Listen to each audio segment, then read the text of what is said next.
তিলের প্রদীপ প্রজ্বলনের সময় মনে মনে বলবে, পিতৃপুরুষদের কাছে ক্ষমা প্রার্থনা করবে এবং আমাদের দ্বারা যদি কোনো দোষ হয়ে গিয়ে থাকে বা আমাদের পিতৃপুরুষের দ্বারা যদি কোনো দোষ হয়ে গিয়ে থাকে তা যেন হনুমানজি খণ্ডন করে।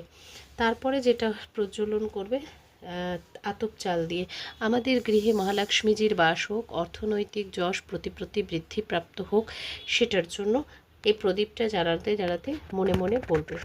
তারপরে হলুদের প্রদীপ। হলুদের প্রদীপ হচ্ছে আমাদের সাকসেস করার জন্য, বিজনেসে গ্রোথ আনার জন্য এই প্রদীপটা প্রজ্বলন করতে করতে তুমি তোমার বিজনেসের ক্ষেত্রে কতটা গ্রোথ চাইছো এবং কিভাবে এগোতে চাইছো সেটা সবটা মনে মনে ভিজুয়ালাইজেশন করবে। এবং তারপরে থাকছে লংয়ের প্রদীপ। লংয়ের প্রদীপটা জ্বালাতে জ্বালাতে অবশ্যই বলবে, আমার গৃহের দিকে যারা নেগেটিভিটি আছে তা যেন কেটে যায় এবং গ্রোথ প্রসপারিটি সবটা আসে। এবং যখন গোলমরিচ দ্বারা গঠিত প্রদীপটা জ্বালাবে তখন মনে মনে বলবে, আমার গৃহে যত নেগেটিভিটি আছে সবটা নাশ হয়ে যাক।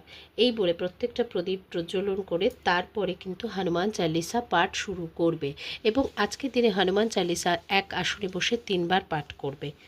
জয় শ্রীরাম, জয় হনুমান।